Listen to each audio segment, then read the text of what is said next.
In the name of Almighty Allah, who is infinitely kind and merciful, O Almighty Allah, expand my breast with assurance and make my task easy for me and remove the impediment from my tongue so they may understand what I say. Dear students, Assalamu alaikum. I am Professor Jawad Khalid from Aspire Colleges. Dear students, welcome to my lecture of English subject. We are studying nowadays poems in our lectures. So today we are going to discuss our 10th poem, The Hollow Man, written by poet T.S. Eliot. आज हम अपनी 10th poem को study करने लगे हैं जिसका नाम है हॉलो मैन, यानी खोखले इंसान, अंदर से खाली इंसान, T.S. Eliot की लिखी हुई। तो स्टूडेंट्स, जैसे कि हमारा ये पूरा स्ट्रेटजी है इस लेक्चर को, हमारे एक लेक्चर में चीज को लर्न करने की, जैसे कि मैंने आपको पहले बताया कि हमारी पॉइंट का जो लेक्चर है वो 2 फेजेस पर कंसिस्ट करता है। तो आज के नए लेक्चर में सबसे पहले पोइट के मुतालिक स्टडी करना है, फिर अबाउट द टाइटल, नेक्स्ट हम सेंट्रल आइडिया और फिर पोइट के text. In the last of our lecture we will learn synonyms. End में हम अपने लेक्चर के सिनोनिम्स को पढ़ेंगे। तो सबसे पहले हम पोइट के मुतालिक जानते हैं, देखेंगे Thomas Stearns Eliot, TS Eliot, यानी टीएस की एब्रिविएशन है Thomas Stearns Eliot, was a poet and critic. वो एक शायर भी था और नकार भी था। ही वाज बोर्न इन 1888, 1888 में पैदा हुआ। He was awarded the Nobel prize for literature, और उसको लिटरेचर में नोबेल प्राइज से नवाजा गया। इन 1948, 1948 में उसे लिटरेचर का नोबेल प्राइज मिला। He wrote 7 plays and also many critical essays, यानी उसने 7 प्ले लिखे नज़मों के अलावा और कुछ तनकीदी मज़ामीन लिखे। He died in 1965, 1965 में वफात पा गया। तो उसकी जो फेमस पोएम्स हैं, जो उसकी मशहूर पोएम है, वो है एस.टी. पीटर फ्रक, वो पोएम है, हॉलो मैन है, और द वेस्टलैंड। वेस्टलैंड की मोस्ट फेमस पोएम है टी.एस. एलियट की। और उसके अलावा ये हॉलो मैन भी पोएम इसकी बहुत ज्यादा इमिनेंट पोएम है, बड़ी मारूफ नज़म है, ठीक है। तो ये मारूफ नज़मों में इसका शुमार होता है इस पोएम का। तो ये हमारे पोएट के मुतालिक कुछ डिटेल्स थी। अब हम चलते हैं पोएम के टाइटल की तरफ, कि जैसे कि मैंने आपको पहले भी टाइटल को डिस्कस करने से पहले मैं ये कहता हूं कि what does the title of poem signifies, और why did the poet choose title the hollow man to compose his poem. यानी 2 सवाल हमारे पास पैदा होते हैं कि ये नज़म जो है इसका टाइटल किस चीज की तरफ इशारा करता है, किस चीज को प्रोमिनेंट करता है, या फिर शायर ने इस नज़म के इस टाइटल को चूज करने के लिए किस वजह से इसको, वो उसकी इंप्रेशन की वजह क्या थी, उसके इंप्रेस होने का कॉज क्या था। तो देखिए, सबसे पहले title of the poem signifies, इस नज़म का टाइटल जो है, इसका उन्वान जो है, इस बात की तरफ इशारा करता है, जाहिर करता है that human mind has deprived of wisdom, कि इंसानी ज़हन जो है वो दानिशमंदी से महरूम हो चुका है। यानी उसमें किसी किस्म की समझ-बूझ नहीं रही है, दानिशमंदी नहीं रही है, अकल नहीं रही है, फहम नहीं रही है। और the poet wants to stress on eradication of hollowness. शायर इस बात पर जोर देना चाह रहा है कि किस चीज को खत्म किया जाए, हॉलोनेस को, यानी नकम्मेपन को खत्म किया जाए, खोखलेपन को खत्म किया जाए, बेकारपन को खत्म किया जाए, ताकि आप अपनी लाइफ में सक्सीड हो सके, कामयाब हो सके। One should not remain idle and unproductive. किसी शख्स को जिंदगी में नकम्मा और बेकार नहीं होना चाहिए, ठीक है। The men who have no specific aim, वो आदमी जिनके कोई मखसूस अज़ाइम नहीं होते, they become fail to succeed, वो कामयाबी की तरफ आने में नाकाम हो जाते हैं, यानी कामयाबी को हासिल करने में नाकाम रहते हैं। Such kind of persons do not deserve respect from the society, और इस किस्म के अफराद माशरे की किसी भी किस्म की इज्जत और एहतराम के मुस्तहिक नहीं होते, यानी उन्हें माशरे की तरफ से हकारत की नजर से देखा जाता है। They lead an abject life, वो एक काबिल नफरत किस्म की जिंदगी गुजारते हैं, ठीक है। They become idle, वो बिल्कुल नाकाम हो जाते हैं।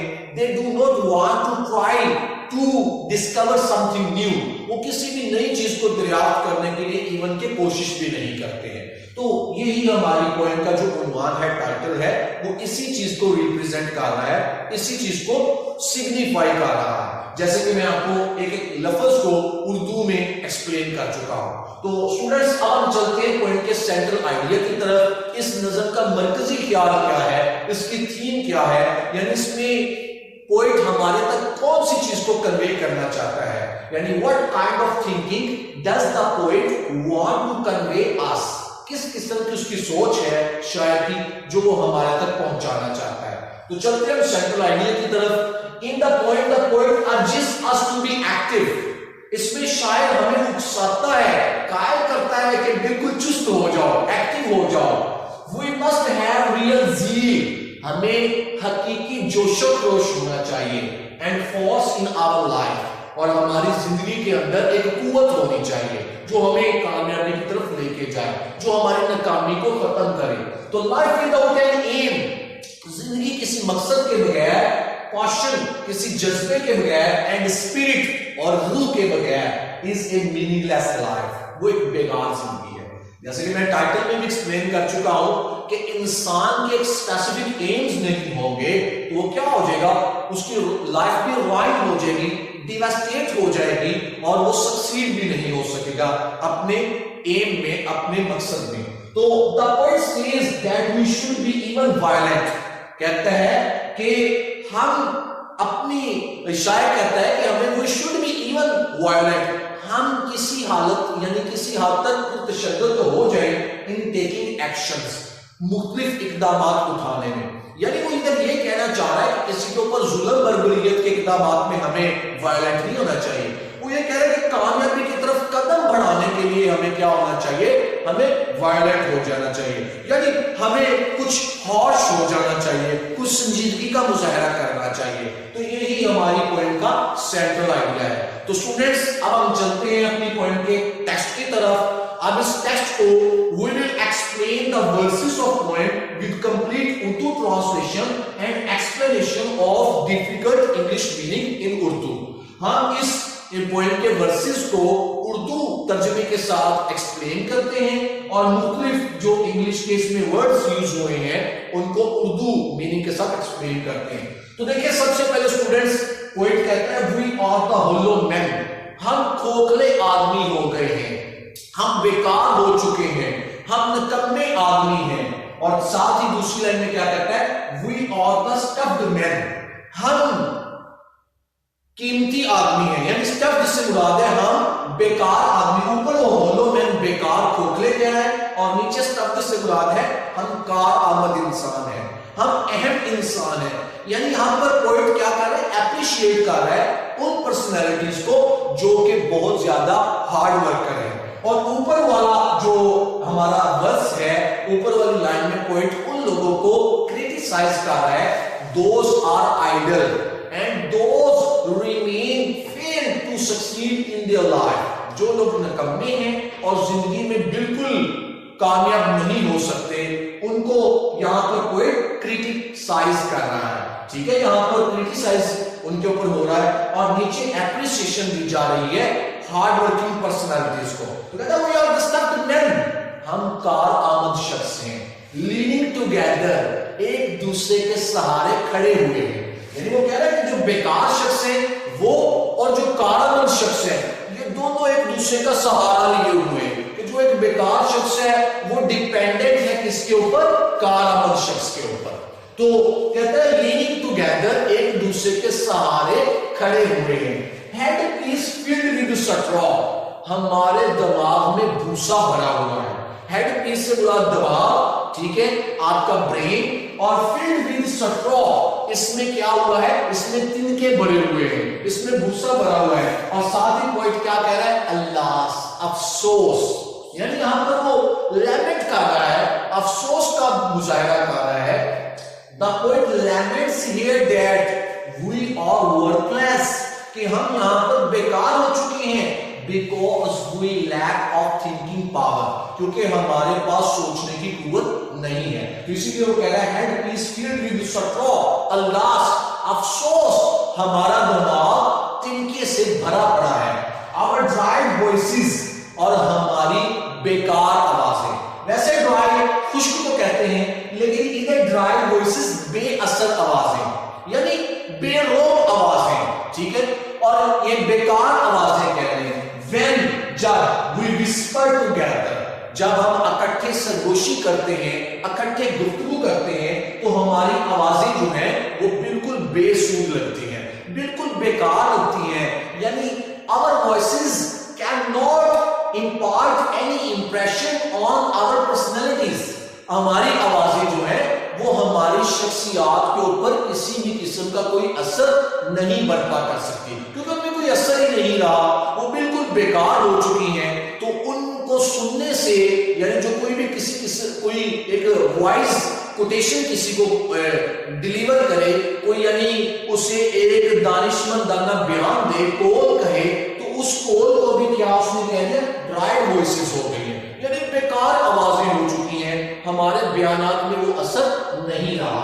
When whisper together, when we whisper together, जब हम इकट्ठे सरगोशी करते हैं। नेक्स्ट आगे देखिए, are quiet and meaningless, हमारी आवाजें खामोश भी लगती हैं, and meaningless, और बिल्कुल बेकार भी लगती हैं, यानी बेमैनी भी लगती है। खामोश भी है हमारी आवाजें और बेमैनी भी है, यानी आपके सामने जो भी आपका कोई एल्डर है, जो कोई बड़ा है, चाहे वो टीचर है, पेरेंट भी है, उनमें से कोई भी आपको कोई वाइज आपको एडवाइस करे, दानिशमंदाना नसीहत करे, तो वो क्या हो चुकी है, क्वाइट, खामोश हो चुकी है, एंड मीनिंगलेस, बेकार हो चुकी है, बेमकसद हो चुकी है। तो आगे देखिए, as wind in dry grass, कुछ पोइट कहता है कि जैसे हवा बिल्कुल सूखे हुए घास को टच करके गुजरती है, बिल्कुल उसमें कोई यानी आवाज, कोई उसमें नॉइस प्रोड्यूस नहीं होता, उसी तरह हमारी आवाज भी किसी भी चीज को शो नहीं कर सकती। कहता है और rats feet over broken glass, या फिर चूहे के पांव हो किसी टूटे हुए शीशे के ऊपर, यानी उसने दो चीजों के साथ रिजेंबलेंस दी है, हमारी वॉइसेस को, हमारी आवाजों को, कि हमारी आवाजें खामोश भी हो गई हैं, बेमैनी भी हो गई हैं। कैसे? कहता है कि जैसे सूखे हुए खुश्क घास के साथ हवा मस करके गुजरती है तो उसमें असर नहीं रहता, उसी तरह वो कहता है जैसे एक चूहा है, उसके पांव शीशे के टुकड़ों के ऊपर जब चलते हैं तो कोई आवाज प्रोड्यूस नहीं होती, बिल्कुल हमारी आवाजें वैसी होती हैं। इन आवर ड्राई सेलर, हमारे खुश्क गोदाम के अंदर, सेलर कहते हैं गोदाम के अंदर जहां पर चीजों को स्टोर किया जाए, यानी उसने कहा कि किसी गोदाम के अंदर जब शीशे के टुकड़े पड़े हुए हैं तो चूहा उनके ऊपर भाग रहा है, तो उसके पांव से किसी भी किस्म की कोई आवाज प्रोड्यूस नहीं हो रही। अब साथ ही कहता है शेप विदाउट फॉर्म, हमारे अजसाम बगैर तर्ज के हो गए, यानी हमारे जिस्म में, हमारी शेप में, हमारी पर्सनालिटी में कोई फॉर्म नहीं रही, कोई यानी रंग ढंग नहीं रहा। कहता है कि हमारी शख्सियतें, हमारे अजसाम बेढंग हो चुके हैं। सादा से इसका तर्जुमा है, शेप से मुराद है जिस्म, विदाउट फॉर्म, बेढंग हो गए हैं, बेतर्ज हो गए हैं। शेड विदाउट कलर, हमारा साया बेरंग हो चुका है, यानी हम जब चलते हैं तो हमारा जो शैडो है, हमारा जो साया है, किसी भी चीज पर पड़े, यानी जो पायस पर्सनालिटीज हैं उनका जो शैडो है वो भी एक गुड ऑमन समझा जाता है, यानी नेक शगुन समझा जाता है। तो यहां पर पोएट क्या कह रहा है, कहता है शेड विदाउट कलर, हमारे साये का कोई रंग नहीं रहा। पैरालाइज्ड फोर्स, हमारी कुव्वत, हमारा चलना मफलूज हो चुका है। पैरालाइज्ड कहते हैं बेकार हो चुका है, मफलूज हो चुका है। जेस्चर विदाउट मोशन, और हमारे इशारे बेहरकत हो गए। जब we want to point out something, when we want to point out something, जब हम किसी भी चीज की तरफ इशारा करना चाहते हैं, the poet wants to say, शायर ये कहना चाहता है our actions without motion, हमारी तमाम सरगर्मियां बेहरकत हो गई हैं, इनमें किसी भी किस्म की हरकत नहीं रही। अब लास्ट एंगल की तरफ चलते हैं, कहता है those who have crossed, वो लोग जो अबूर कर चुके हैं, In this stanza, the poet wants to appreciate the successful personalities. यहां पर शायर किन लोगों को अप्रिशिएट करना चाहता है, हिमायत करना चाहता है, जो जिंदगी में कामयाब शख्सियात हैं. इसलिए कहता है those who have crossed, वो लोग जो अबूर कर चुके हैं, with direct eyes, अपनी बिला वास्ता आंखों के साथ. ठीक है. To death's other kingdom, मौत के बाद वाली वादी. यानी उसने कहा कि जो उखरवी मनाजिल को आसानी के साथ अबूर कर चुके हैं. यानी ये कहा जाता है ना कि कब्र आखिरी मंजिल यानी उखरवी मनाजिल में से पहली मंजिल है. तो जिसकी कब्र कामयाब होगी उसकी आखिरी तमाम मनाजिल कामयाब है.